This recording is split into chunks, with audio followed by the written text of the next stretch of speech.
ज्ञानेश्वरी कृष्ण परमात्मा माऊलीच्या रूपामध्ये जेव्हा अध्यात्म चिंतन अर्जुनासमोर संपूर्ण गीतेच्या द्वारे श्लोकाच्या माध्यमातून जीवाला जेव्हा ब्रह्मरूपता प्राप्त करण्याची जी स्थिती आहे ती आत्मस्थिती बघण्यासाठी जीव व्याकुळ आहे. खरं सुख तिथून उत्पन्न आहे, नाम स्वयंसिद्ध सुख उत्पन्न नाही. ते सुख बुद्धीला जेव्हा टच होतो किंवा भोगता येतो किंवा ती बुद्धीच्या सुखात राहते ती ब्राह्मण स्थिती, तीच ब्राह्मण स्थिती. कोणतं सुख? आत्मसुख. त्या सुखासाठीच आपण ह्या मृत्यू लोकामध्ये त्या उपाधीमध्ये आलो. जीवात्मा आला, जो की लिंग देला, जो की स्थूल देहात आला. त्या देहाच्या कोबडीमध्ये झोपडी, त्याच्यामध्ये तो आला मुक्तीसाठी, स्वतःच्या ओळखीसाठी, आत्मप्राप्तीसाठी, आत्मकल्याण करण्यासाठी, परमधामात राहण्यासाठी, आपली ओळख होण्यासाठी, धाम होण्यासाठी. पण विसरला तो, स्वतःलाच विसरला आणि देहाकडे घसरला, जडामध्ये पसरला, व्यर्थ आला आणि व्यर्थ गेला. म्हणजे बद्ध राहिला, म्हणजे बद्ध राहिला. म्हणून हा आमचा अपराध झाला, पदरात घ्या मला. हा आपला त्यांना नमस्कारातून केलेलं हृदयात जे मनोगत आहे की आम्हाला ह्या बंधनातून काढा सद्गुरुनाथा. विवंचना साधकाचे सिद्ध महात्म्याला की आम्हाला ह्या जन्मातून मृत्यूतून बाहेर काढा, दुःख आमचं तोडा आणि आम्हाला ब्रह्मरूपता जोडा. हा ज्ञान मार्ग आहे, ही सुखाची अनुभूती आहे, ही आत्मस्थिती आहे, इथं परमेश्वराची प्रतीती आहे. तेव्हाच भगवत प्राप्ती म्हणतात त्याला.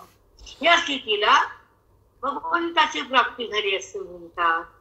ज्ञानातून होती ही स्थिती, हृदयामध्ये प्रगट होती ती आत्मस्थिती, नो देह स्थिती. केवळ सुखाचा आविर्भाव होणारा अंतःकरण वेदाच्या ज्ञानातून मन राम होतं, ब्रह्म होतं आणि आपल्या पदावर येऊन मुक्ती स्वानंद घेत, मुक्तीचा स्वानंद भक्त तेच मन ब्रह्मानंदात येत. मन नसतं ते मन तेव्हा व्यवहार करताना विकार झाला तेव्हा, पण मन संपलं तर ते राम झालं. ते कसं झालं आता बघू.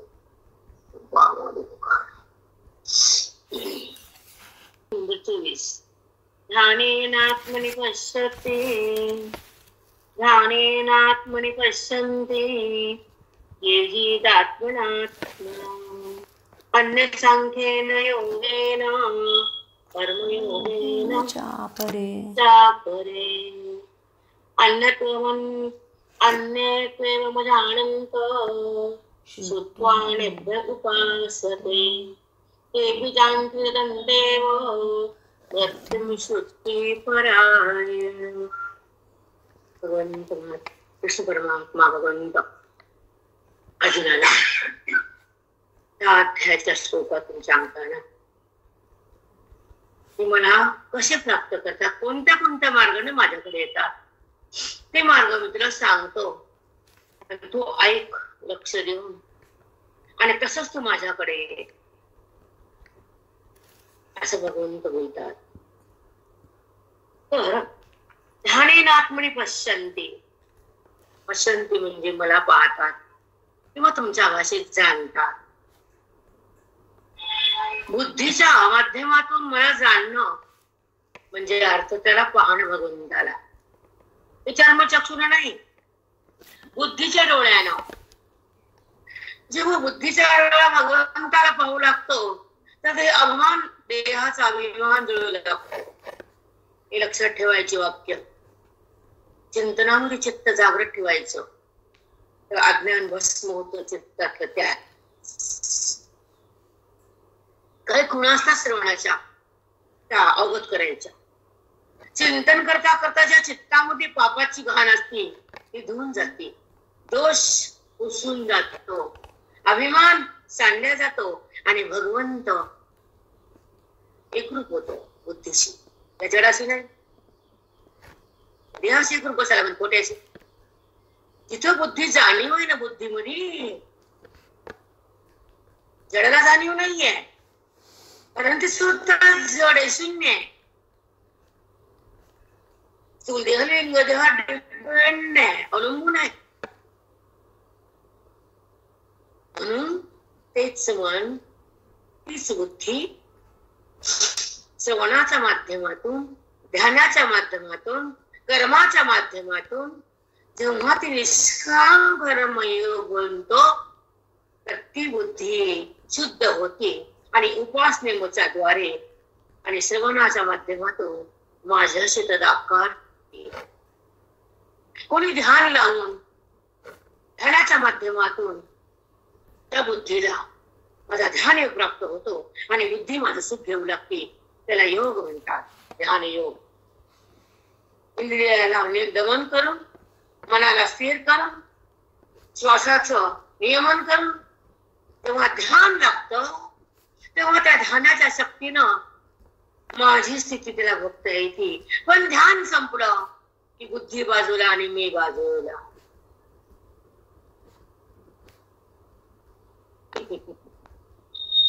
मग तो काळ तो माझ्याशी एकरूप असतो. ध्यान योग, कर्मयोग, निष्काम कर्माच्या माध्यमातून चित्त स्थिर आणि एकाग्र होत आणि ते चित्त पावन होऊन त्याच्या द्वारे पुढे पुढे जातो. उपासनेत येतं, ज्ञान मार्गावर जातो, श्रवणात येतो आणि त्या कर्मातून ते मला जाण लागतं. शुद्धी ज्ञानाला नितांत गरज आहे त्याची. ती शुद्धता चित्ताची शुद्धता. म्हणून त्यांना सांगितलं आहे का, ज्ञानेनात्मनि पश्यन्ति केचिदात्मनात्मनः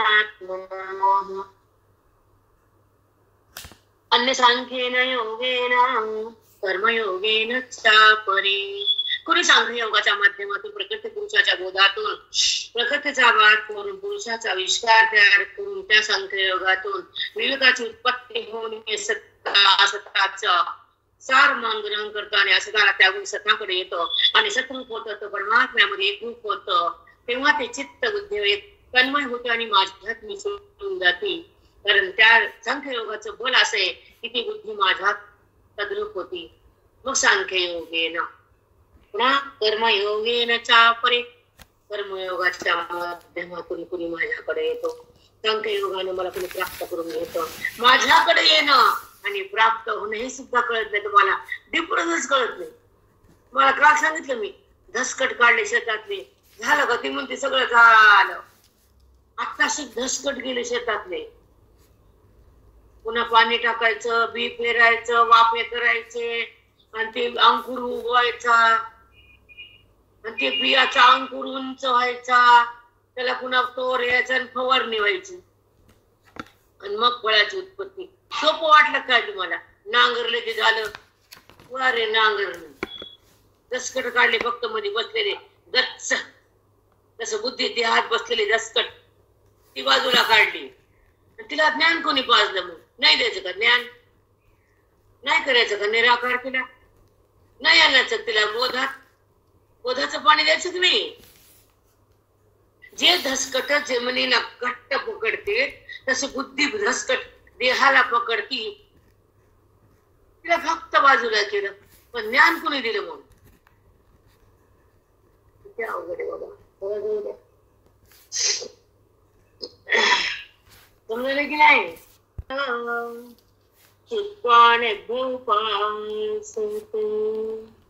हे सुंदर आहे का? ऐका. अन्य म्हणजे अनंत. पुढचं ऐकायला मस्त आहे. हे तिन्ही ध्यान, कर्म, उपासनेतून मला प्राप्त करतात. पण ह्याच्या तिन्हीपेक्षा वेगळे श्रवणातून मला प्राप्त होतात. कसे करतात ऐका. अन्यत्वेव मजा आनंद श्रुत्वानेभ्य उपासते. केवळ श्रवणापासून माझी प्राप्ती करून घेतात. श्रुत्वा नेभ्य उपासते. श्रवणाच्या माध्यमातून माझ्याकडे बुद्धीला आणून एकरूप करतात. तेपी चांतिरतरंते मृत्युम सत्ते परायणा. त्याला मी जन्म मृत्यूच्या सागरातून बाहेर काढतो. श्रवणाच्या माध्यमातून तो माझ्याकडे येतो. ह्या तिन्ही पेक्षा श्रवणातला उच्च असतो. तो माझी प्राप्ती करतो आणि त्याला मी जन्म मरणाच्या सागरातून वरी काढतो. ऐका. ते देहातून निघतेच, श्रवणामध्ये थांबतेच, स्वतःची ओळख होतीच, वादच नाही. सूर्य उगवल्यावर अंधार राहील का?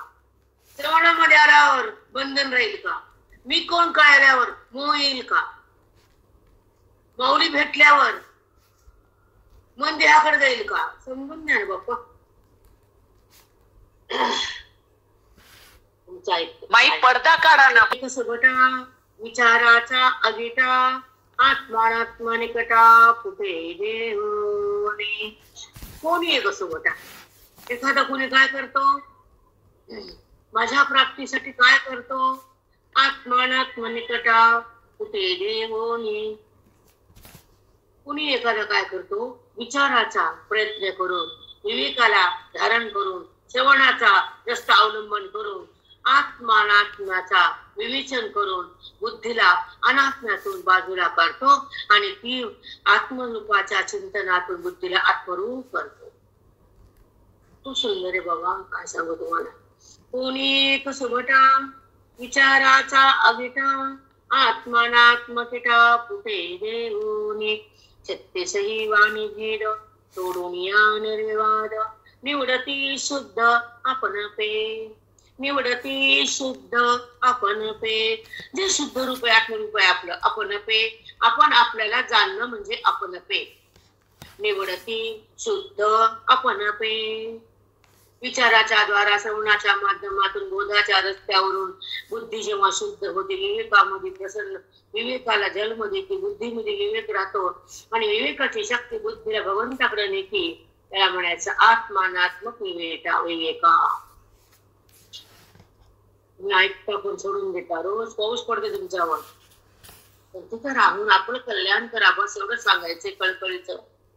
की साधा विचार, साधा सोपा, सहज भगवंताचं दर्शन होते. पण ते पण आपण पुन्हा पुन्हा ऐकत नाही. सोडू नका हे. सहज भगवंताकडे जाण्याचा मार्ग आहे हा. पण ते पण आपण भेटलं ना, ते तुम्हाला सांगता सहज भेटलं ना, त्याची किंमतच नसते बघा. मग मी परवा दिवशी बोलले, गाड्या केल्या, 2-3 प्रवास केला, कोणची कथा ऐकली की वा वा वा वा वा. काय वा, मरणाची बेजार झाली. 3 दिवस कंबर माचत गेली, बसू बसू गाडी. काय कळालं? कथा. वेदांत कुठे आहे? ऐक्य कुठे आहे? बुद्धीचं मिलन कुठे आहे? स्वानंद कुठे आहे? परमानंद कुठे आहे? कुठे? भगवंताच्याच लीला आहे का? माहिती आहे मला. हो माऊली, काहीच मिळत नाही, खरंच नाही. हे एका वाक्यात ऐक्य किती सुंदर रस्ता सांगितला. विचारानं, श्रवणाच्या माध्यमातून, बोधाच्या रस्त्यानं जेव्हा बुद्धी जाते तेव्हा तिच्यामध्ये विवेक उत्पन्न होतो आणि मग त्या विवेकाच्या शक्तीनं ती आपल्या आत्मरूपात येते. स्वतःलाच पाहणं, बुद्धीच्या डोळ्यांनी स्वतःला पाहणं. खरंच माऊली, किती सुंदर, सोपं आणि घरी बसून जायचं नाही, यायचं. दैव बघ आणि दैव बघे चित्त देती सांख्य योगे. एकते अंग लगे कर्माचे. दैव योगे जे भाग्यवान आहेत ना अर्जुना, ते दैव योग बघे. जसं भाग्य उदयाला आलं त्याला सांख्य योग गेला. सांख्ययोगाच्या माध्यमातून जाणलं तर मला आणि त्यांचं माझं ऐक्य झालं अर्जुना. दैव बघे त्याचं भाग्य थोर आहे, त्याला सांख्ययोग जाणला जातो. संतांच्या माध्यमातून ते मला जाणतात. सांख्ययोगाचा प्रभाव एवढा बुद्धीवर होतो आणि ती बुद्धी भगवंतामध्ये विलीन करते.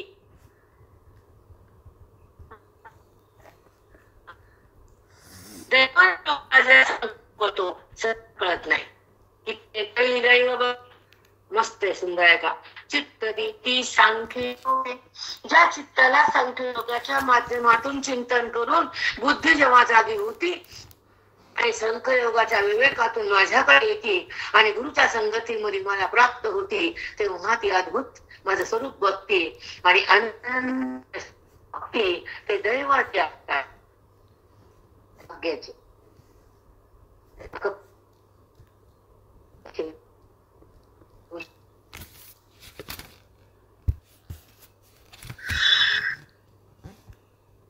आपण पयाच्या पोटी अध्यात्म ज्ञानाची आदिठी देखती गा कीर्ती. आपण जाते, आपण खाली आलतो वाटतं. आणि का पय देव बगे चित्त देती सांख्य योगे, एकते अंग लगे कर्माचे. सांख्ययोग हो ते नायकवान आहे ना. सांख्ययोगाच्या माध्यमातून जे दैववान साधक आहेत, भाग्यवान आहेत, ते प्रकृती पुरुषाच्या विवेकातून जेव्हा सांख्ययोग माझ्या मुखातून प्रगट होतो ओळीमध्ये, तो ओळीच्या माध्यमातून बुद्धीला ग्रहण करता येतो अर्जुना, तेव्हा ते साधक भाग्यवान असतात आणि त्यातून त्या चिंतनातून ते माझी प्राप्ती करतात, ते मला प्राप्त होतात. तेव्हा त्याला त्यांचा द्वैत जातो किंवा त्यांचा भेद गळून पडतो. तेव्हा बुद्धी माझ्यामध्ये समरस होती आणि ती अभिन्न भावाला प्राप्त होऊन मुक्त होती. हे भाग्यवान असतात की सांख्ययोग ऐकतात. कळालं? ऐकले. एकते करती ऐसे अभिमान दौडून देशे, एकाची विश्वासे एकती गो. अभिमान दौडून देशे, एकाची विश्वासे एकती गोला. कित्येक जण काय करतात, अनेक एकरती ऐसे अभिमान दौडून देशे, ते अभिमान सोडला जातो. एकाची विश्वासे एकती बोला. ते अभिमान सोडतात, शहाणपणा सोडतात, आपला अहंकार सोडतात आणि साधूला शरण जाऊन स्वतःची ओळख करून घेतात. 3 गोष्टी: अभिमान, स्वतःचा शहाणपणा, जो गर्व अहंकार, तो संप टाकून देतात, फेकतात आणि साधूला शरण जातात आणि माझी ओळख करून घेतात. अभिमान दौडून देशे. आणि असतो बरं का, वास्तविक गुप्तपणाने अभिमान असतो, काही ना काही अभिमान असतोच, पण श्रवणाच्या माध्यमातून धुतला जातो. जसं पाण्यामध्ये निरमा टाकला आणि कपडा गेला तर तो निरमा त्या कपड्यातला गाळ बाजूला काढतो, घाण मळ, तसं श्रवण आत गेलं की देहाचा अभिमानाची मळ धुतल्या जाते. बरोबर आहे का चूक सांगा? खती हानी करावा घेपती, पुसवणे शीन हरती देती सुख. जे हित अहित देखते, ज्यांना कळतं की आपल्या आयुष्यामध्ये काय हित आहे आणि का हानी आहे. हित कशात आहे माझं हित संसार करण्यात आणि जगाला माझं म्हणण्यात नाही.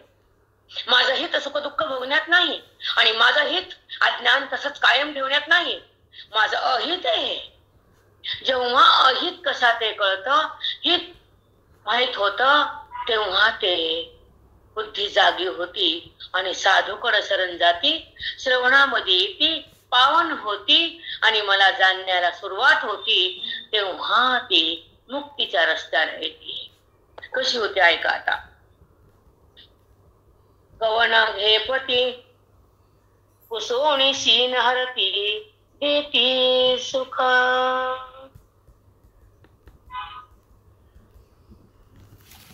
जीव जेव्हा शरण येतात, संताकडे जातात, तर तेव्हा त्यांना हित काय हे कळतं आणि ते साधू त्या जीवाला त्या हितापासून अहितापासून वाचवतात आणि सुख देतात. आता पुढचं ऐका. देती सुख, साधू देतात. तयाचे सुखे जे निघे, तयाचे मुखे जे निघे. ज्या साधूच्या मुखातून काय निघतं ऐका. तयाचे मुखे जे निघे, ते तुले आदरे चांगे, ऐकून या अंगे म्हणे होते. साधूच्या मुखातून जे जे निघालं ते ते साधक आदरानं स्वीकार करतात. चांगे आदरे चांगे त्या मुखातून निघालेल्या बोधाचा आदर करतात. ऐकून या अंगे म्हणे होते. शरीरानं मनानं चरणाचरण करतात, मनानं बोधाला भरतात आणि स्वरूपाला धारण करतात. त्याला म्हणतात हित. प्रेरणा एवढीच ओळ सांग. आगा काय बोल नको तर बोल. माऊली, साधूच्या मुखातून जे जे निघालं ते ते साधक आदराने त्याचा स्वीकार करतात, त्याला आचरणात आणतात, त्याला मनामध्ये धारण करतात आणि स्वरूपामध्ये येतात. या अंगे म्हणे होती तया एकनेचया नावे ठेवती गा आघवे. तया अक्षरांशी जीवे लोन करती.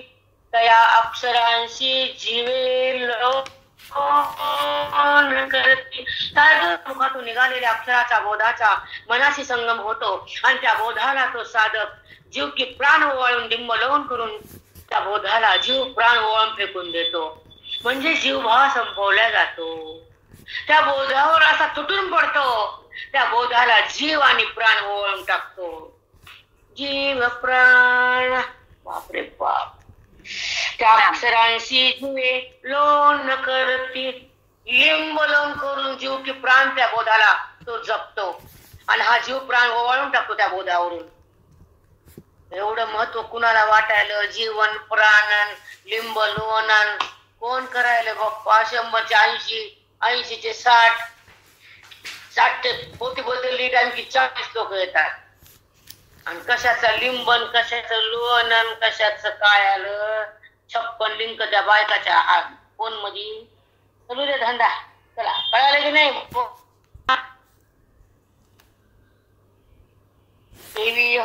मी म्हणल्यावर बोलतात तुम्हाला उद्यापासून बोलणंच बंद आता झालंय. बाया पागल बाबा.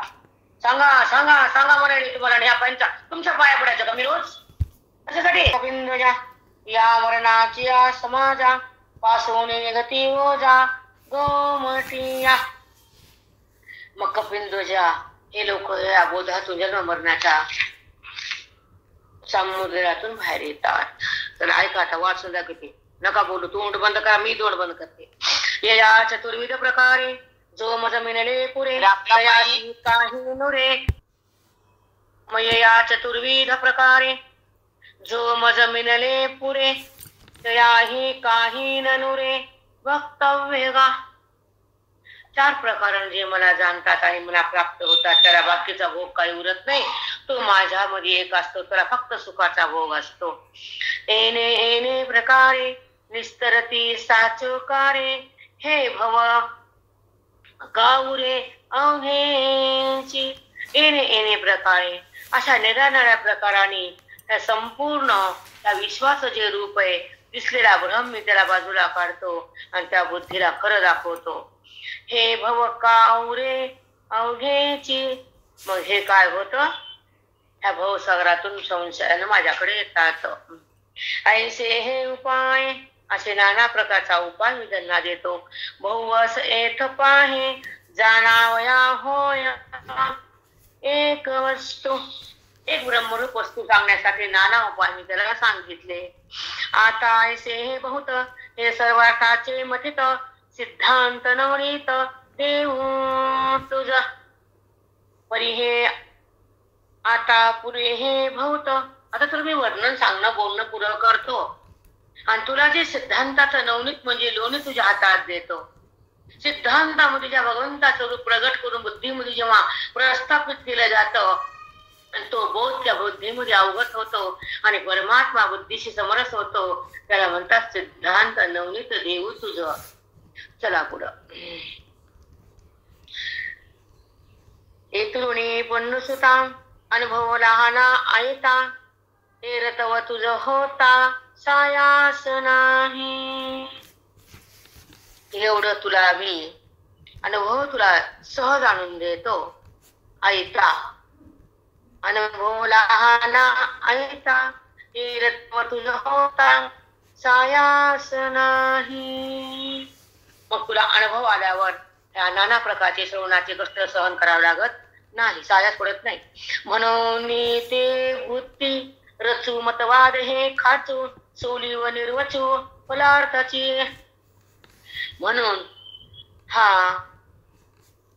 हे बुद्धी रचू मतवाद हे खाचू. मतवाद नाना लोकांचे भांडणं, हे म्हणतं माझं खरं, ते म्हणतं माझं खरं, हे तुला त्याच्यातून बाजूला काढतो. सिद्धांत आणून तुझ्या हातात देतो. सोलिव निर्वांचू फलतार्थाची. तुला हे सोलिव मोक्ष सहज तुझ्या हातात देतो आणि तुला मला अनुभवात येऊन तुला माझी प्राप्ती करून देतो. ते कसं सोलिव सुख आहे, ते कसं आत्मस्वरूप आहे, ते तुला कसं प्राप्त होतं ते तुला मी पुढे सांगणार आहे. आता ऐका. आता श्लोक आहे तो 26 नंबर आहे.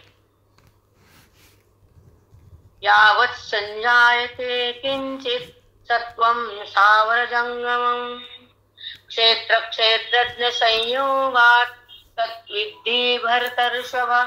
तत्विद्धि भरतर्षभ. यावत् संजायते किंचित सत्वं स्थावर जंगमं.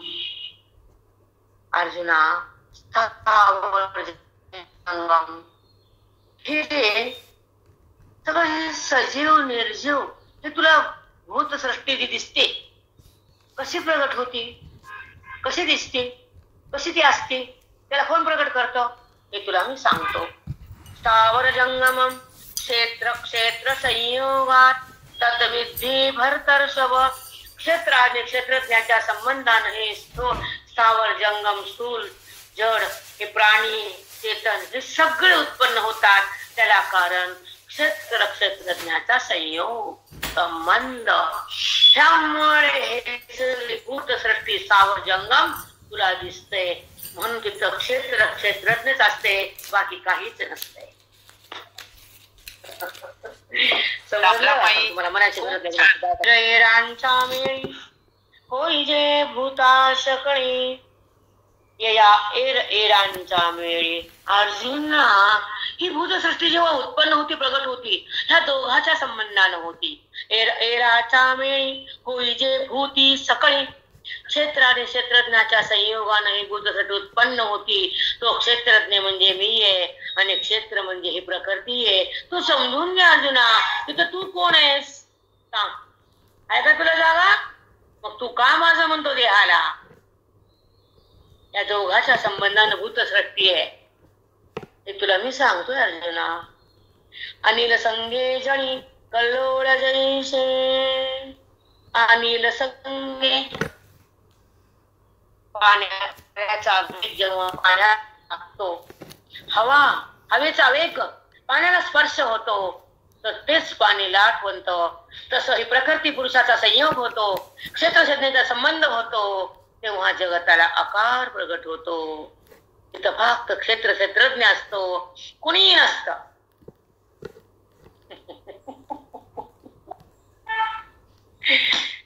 काय बोलत भूती सकळी आणि रंग झळी कल्लोळ द्यायचे. आता का तेजा आणि उखरा भेटी झाली या विरा. मृगजळाची या पुरा रूप होय तेजा आणि विरा. अर्जुना, सूर्यप्रकाश लख प्रकाश पडला 12 वाजताचा आणि ते प्रकाश पडला उखर भूमीवर खडकाळ जमिनीवर. त्या ठिकाणी मृगजळाचा पूर येतो की रे. पाणी नसून पाणी आहे असा भास होतो. तसं तिथं मी असून जगताचा भास तयार होतो. कारण त्याचा निमित्त सूर्यप्रकाश आणि प्रखर भूमी असते, उखर भूमी. मृगजळाचा मृगजळाचा पूर दिसतो तिथं आणि तिथं जर येऊन टेकलं तर पाणीच नसतं. तसं जेव्हा मला जाणलंस तर जगतच नसतं. जळाचा पुरा रूप होय नाना धारा धरधारी. नाना धारा धरधारी झळंबलिया अंबरी. उठी जे जेवी अंकुरी नाना विधी. उठी जे जेवी अंकुरी नाना विधी. धारा किती सांगत धारा धरधारी.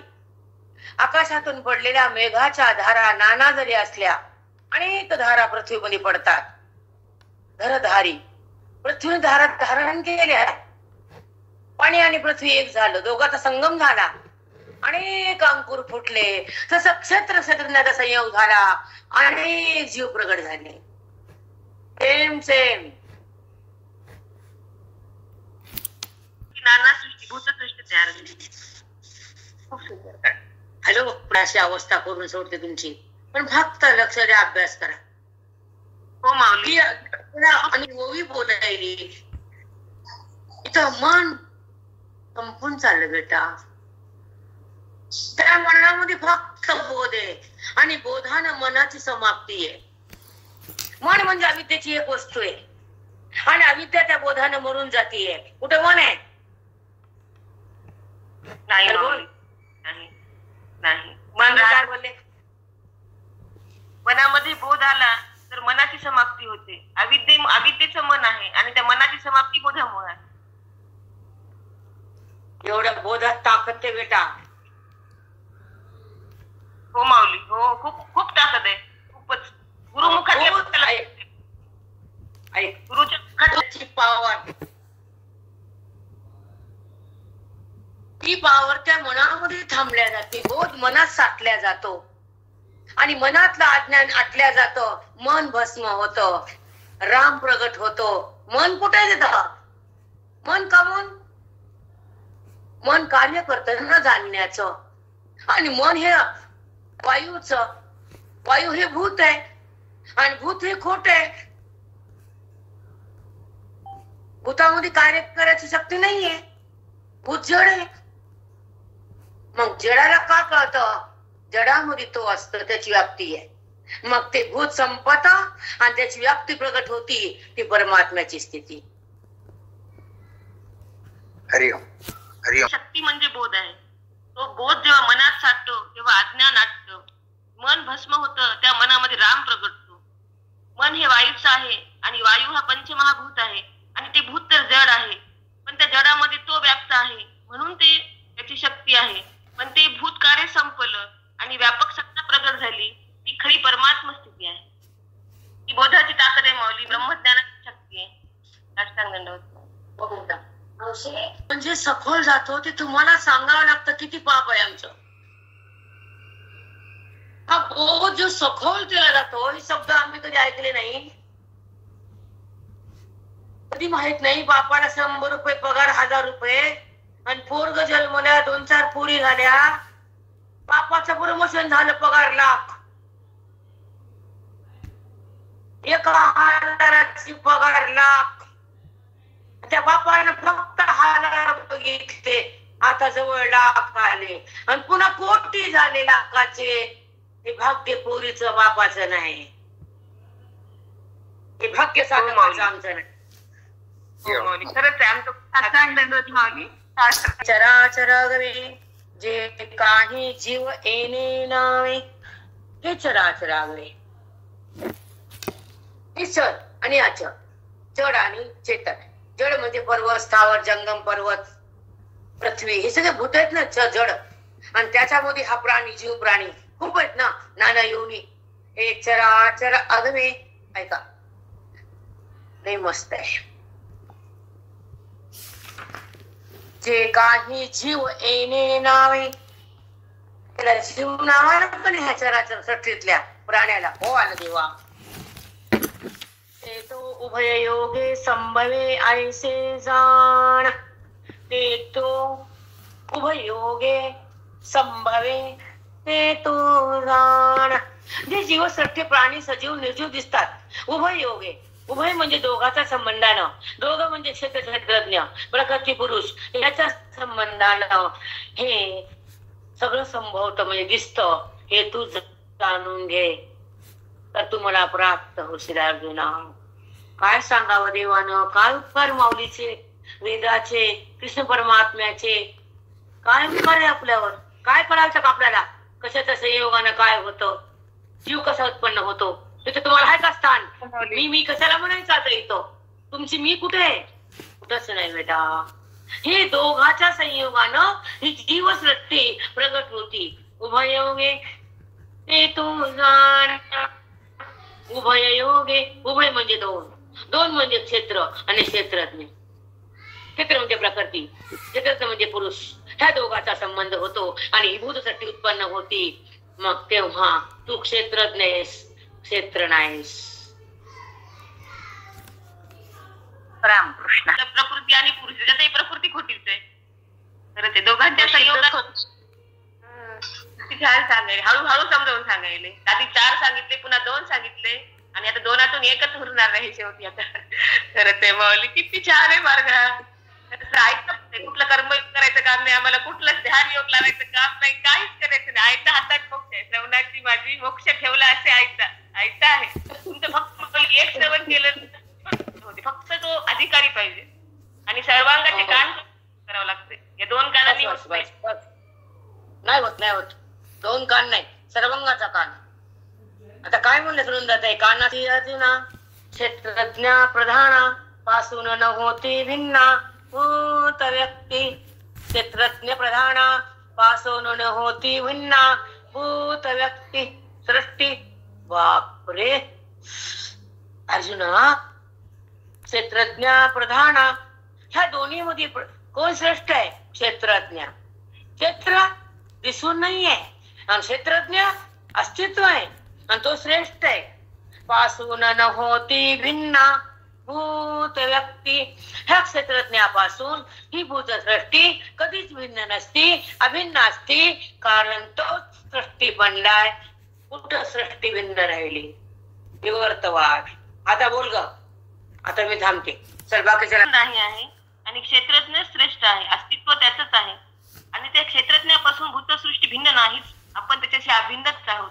आपण स्वतः भिन्न केलं. त्याच्यात स्वतःला आपण क्षेत्र समजलो आणि क्षेत्राचा खोटा आहे म्हणजे आपण खोट्यात आलो. क्षेत्रज्ञाला खऱ्याला सोडलं आणि खोट्याला धरलं म्हणून आपली ही माती झाली काहीच. आणि हेच कळतं माऊली श्रवणामध्ये, खरं कोणचं खोटं कोणतं हाच विवेक महत्वाचा. हाच पुरुष विवेक आहे ना. प्रकृती ती कळाली की मग तिचा बात करून आपण खऱ्यामध्ये येतो आणि खरं म्हणजेच परमात्मा आणि तो आहे हे श्रवणातूनच कळतं आणि गुरुच्या मुखातूनच कळतं. मग बाकी कुठं चुकलंच नाही. साष्टांग दंडवत माऊली. खरंच असा बोध कुठंच नाही माऊली. तुम्हाला कोटी कुठंच नाही असा बोध. मॅडम एवढा श्लोक घेऊन चला. हा श्लोक लागलाय आपला 27 आणि ओवी आली 1058. पये पटत्व तंतु नवे समं सर्वेषु भूतेषु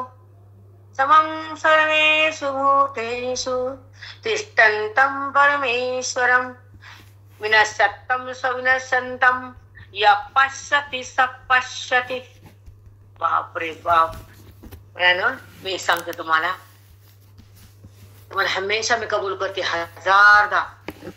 मी 13 वाद्याचे श्लोकही लावून घेतले नाही आणि ओवी तर कधीच उघडली नाही. पण जसं तसं बुद्धी परांगतवादी श्रवणामध्ये येईल काय तर सतत सखोल आहे, पटकन कळायसारखं नाहीये. सारखा हातात देणी सुरू होती माझ्या आणि हा फायदा आहे माझा घर सोडल्यावर. कळाला का तुम्हाला? कळायला तुम्हाला तुम्हाला मालूम नाही तर तुम्हाला बोलता बोलता सांगते, कारण मी माझ्यावर कुणी हक्क दाखवणार अजून झालं नाही पाहिजे. माझ्या मालकी नाही. मला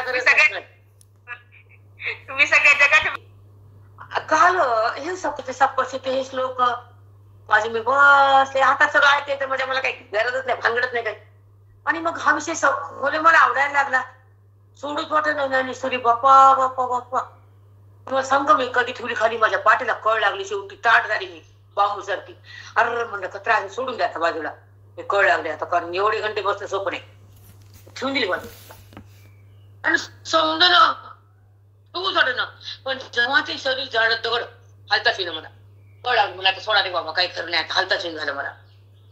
खरं सोडू वाटत नाही सोडू वाटत. तुम्हाला जर नोटा आणलेल्या बनलं तर नको नको हो नोटा नको हो, शिव्या द्या मला म्हणते का बाई. चला बोला. नाही सर्वेषु भूतेषु तमं सर्वेषु भूतेषु. ह्या सगळ्या भूत हे पृथ्वी ब्रह्मांड भूतानं बनलेलं आहे आणि या भूतामध्ये समरूप आणि मी एक आहे. भूत विषम आहे. अग्नीसारखं पाणी नाही, पाण्यासारखं वायू नाही, वायूसारखी पृथ्वी नाही. समम सर्वेषु भूतेषु. हे पंचमहाभूत विषम जरी असले आणि भूताच्या संगमानं जगत जरी असलं, पण त्या जगतामध्ये मी एक सम आहे. समम सर्वेषु भूतेषु तिष्ठन्तम परमेश्वरम. मी त्या ठिकाणी परमेश्वर आहे. प्रेरणा काय आवडे त्याच्यात? स्तम विनश्यन्तम विनश्यस्तम विनश्यतम य पश्यति स पश्यति. जो हा भूत पंचमहाभूत नाश पावणारे आणि त्या भूतामध्ये व्यापक समरूप आहे आणि सम हा जीवाचं स्वरूप आहे आणि नाश पावणारे हे भूत सृष्टी आहे. नश्वर रूपाला बुद्धी त्यागती, शाश्वत रूपामध्ये येते, साधूचा बोधान तदाकार होती. आणि हे जो जाणतो य पश्यति स पश्यति. भूत नाश पावतात पण अविनाशी परमात्मा जशाला तसा राहतो. य पश्यति स पश्यति. एक पश्यति तो माझ्याकडे येतो. स पश्यति.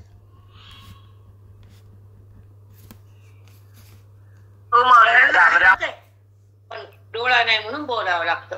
पोरग शाळेत चालले, 35% घ्यायले, मास्तरांना हाणलं बरोबर, घेतलं 90%.